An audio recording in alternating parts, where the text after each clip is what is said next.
Hello students, welcome to our channel गावा education services. आज मैं आपको कराने वाला हूं क्लास 7 का बहुत ही important chapter triangle and its properties. इसको बेसिक लेवल से मैं आपको समझाने जा रहा हूं। चैप्टर की सभी आपको कंसेप्ट्स को क्लियर करने जा रहा हूं, तो लेट्स ज्वाइन हो जाइए मेरे साथ और बहुत बेसिक से एडवांस लेवल तक सभी क्वेश्चंस करने की पूरी कोशिश करेंगे स्टूडेंट इस चैप्टर के जो एग्जामिनेशन में आते हैं। तो ज्वाइन हो जाइए और ज्यादा से ज्यादा वीडियो को शेयर और लाइक जरूर कीजिएगा, और जिसने सब्सक्राइब नहीं किया वो कर ले, क्योंकि आने वाली वीडियोस भी एग्जामिनेशन क्वेश्चंस पे होने वाली हैं और बहुत इंपॉर्टेंट है। तो लेट्स स्टार्ट कर रहे हैं। चैप्टर है स्टूडेंट क्लास 7 का ट्राइंगल एंड इट्स प्रॉपर्टीज। तो मैं आपको बता दूं स्टूडेंट, ट्राइंगल हमारा ये है, ठीक है। 3 साइडेड फिगर होता है। हमने नाम ले लिया इसका कोई एक A B C। Okay student, ये वर्टेक्स भी कहलाता है स्टूडेंट, जहां पे 2 साइड्स मीट करती हैं। जिस पॉइंट पे साइड्स बोल लीजिए, आर्म बोल लीजिए या लेंथ। जैसे AB एक साइड है, अगर मैं साइड्स बताऊं ट्राइंगल है तो AB एक साइड है, B से C तक BC भी एक साइड है बच्चों, और AC भी एक साइड है, ठीक है ना। 3 साइड्स है ट्राइंगल की और 3 ही एंगल्स होते हैं।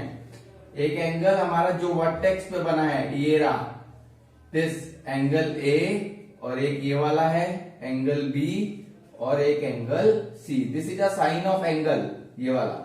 अच्छा, एंगल को इसी तरीके से नहीं लिखा जाता, दूसरे नेमिंग में भी लिखा जाता है, वो भी समझ लीजिए कैसे होता है स्टूडेंट। जैसे सपोज हमें लिखना है इस एंगल को, एंगल A को, तो ये जो मेन एंगल है इसको हम बीच में लिखेंगे, तो बाकी कैसे बन जाएगा BAC, BAC, ओके, BAC, या फिर CAB।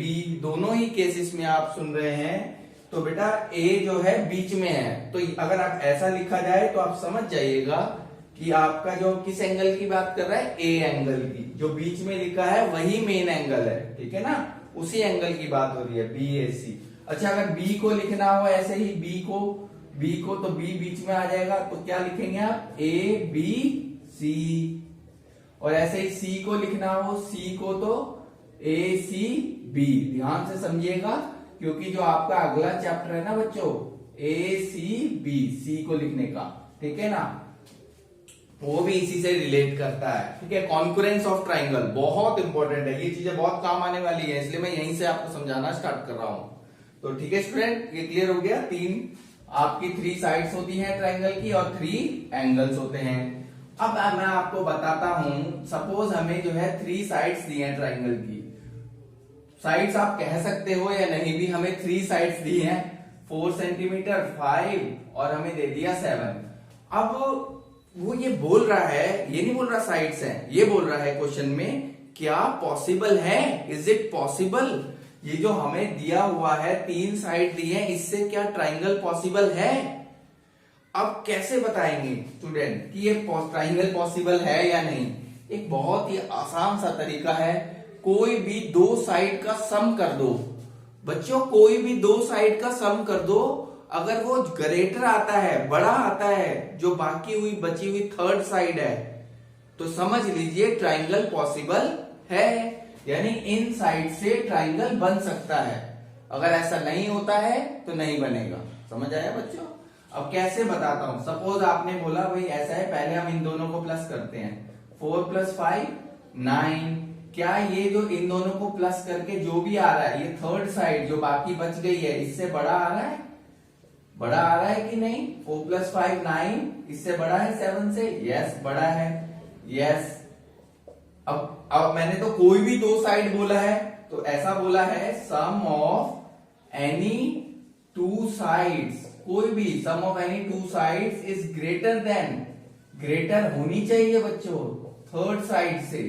अगर वो ग्रेटर होगी तभी देन ट्राइंगल इज पॉसिबल, ठीक है ना, देन ट्राइंगल इज पॉसिबल, ठीक है। आपकी बुक का ही सवाल है ये, ओके। कोई भी 3 साइड दे देगा। अच्छा, आप कहेंगे सर यही सिचुएशन हो, जरूरी थोड़ी है, हम ऐसे भी कर सकते हैं, 4 + 7 ले लीजिए, ग्रेटर आ रहा है बाकी बची हुई, क्योंकि आपने ये और ये ले लिया, ये दोनों साइड का सम इस थर्ड साइड से बड़ा आ रहा है, चेक कर लो, यस आ रहा है ये भी।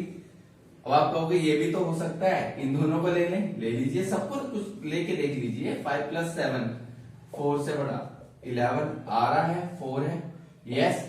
तो सभी कंडीशन में आप जब ऑब्जर्व करेंगे तो आपका ग्रेटर यस यस यस आ रहा है। तो यानी ट्राइंगल इज, यानी इनसे 4 centimetre 5 7 triangle is possible. 1 mark का है तो आप बता सकते हैं कि नहीं, बता सकते हैं, है ना। ऐसे आपको एक ऑप्शन दे दे, दूसरा दे दे, तीसरा चौथा, फटाफट ओरली हो जाएगा। ये तो मैंने आपको थोड़ा समझाया है ना डिटेलिंग में, ठीक है। तो किसी भी दो साइड का सम ग्रेटर होगा थर्ड साइड से, अगर ऐसा होता है तो ही ट्राइंगल पॉसिबल है, ठीक है। अब मैं आपको फटाफट एक्सटीरियर एंगल प्रॉपर्टी समझाता हूं, देखिएगा, नोट कर लीजिएगा बच्चों। एक्सटीरियर एंगल प्रॉपर्टी क्या होती है वो भी समझा देता हूं, ठीक है। ये स्टूडेंट मैंने एक ट्राइंगल ले लिया, यहां पे नाम डाल दिए कुछ भी, A B C D.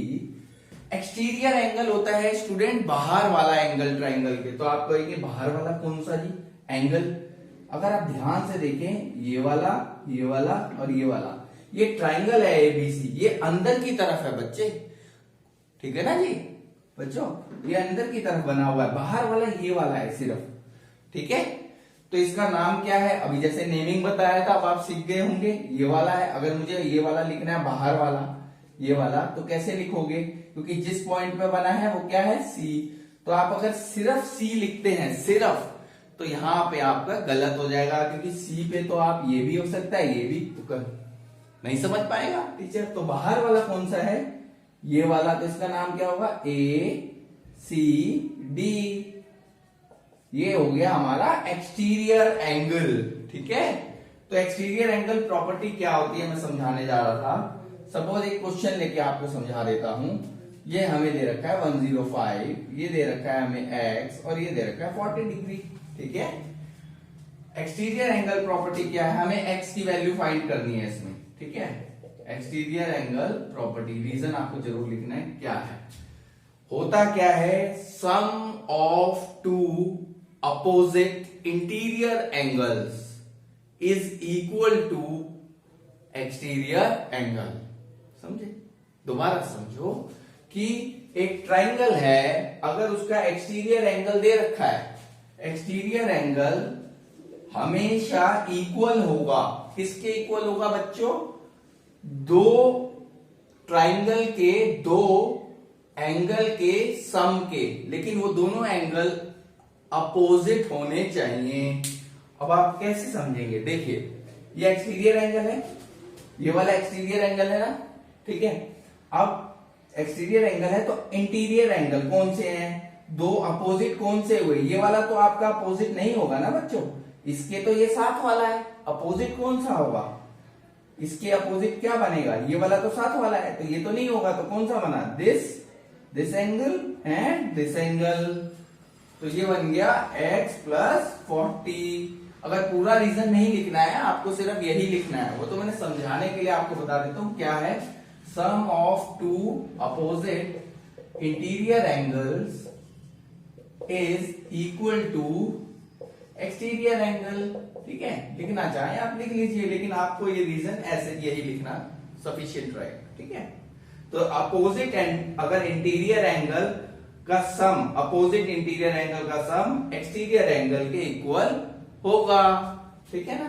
Clear हो रहा है? हाँ। तो यहां से x की वैल्यू निकल जाएगी। आपको हो सकता है आपको इन तीनों में से ये निकालना हो, ये दो दे रखे होंगे एंगल, ठीक है, तो आपको यही फॉर्मूला लगाना है और आ जाएगा। तो x की वैल्यू क्या आ गई बच्चों? अब आ गई ना सम, एक्सटीरियर एंगल ये था, इसके अपोजिट जो है इंटीरियर एंगल का सम इसके इक्वल है। तो x की वैल्यू आ गई, प्लस का 40 उधर जाएगा माइनस का, x की वैल्यू आ गई 10 में से 4 गए 6, 65, इस तरीके से, ठीक है। एक और क्वेश्चन लेता हूं, आपको थोड़ा और क्लियर करता हूं। ऐसे है, ठीक है, ये एक्सटीरियर एंगल तो क्लियर हो गया ना। अब एक क्वेश्चन ले लिया, जैसे ये ले लिया x, ये ले लिया 45, ये ले लिया हमने 60 और ये ले लिया हमने z। ठीक है, हमें x और z निकालना है इस केस में। अगर आप ध्यान से देखेंगे तो x भी निकालना और z भी। तो मैं पहले आपको कुछ भी निकाल सकते हैं, आप कुछ भी निकाल सकते हैं दोनों में से इस केस के अंदर। ठीक है, अगर आप ध्यान से देखें बच्चों, ये x और 45 ये ना इस तरीके से क्रॉस में जा रहा है बच्चों, जा रहा है।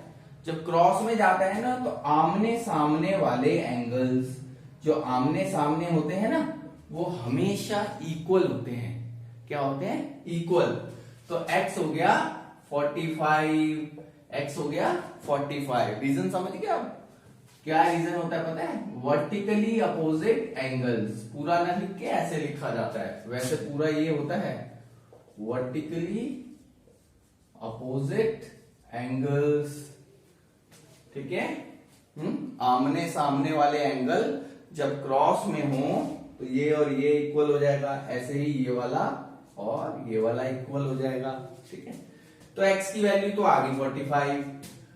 अब z की कैसे आएगी बच्चों? देखो यहां पर अगर आप ध्यान से देखो ना, ये क्या बन रहा है, ये ट्राइंगल दोबारा बना रहा हूं उस पर थोड़ा सा, ये ट्राइंगल बन गया, बन रहा है, देख रहे हो आप? हाँ, ये ट्राइंगल के अंदर के एंगल है, this angle and this angle.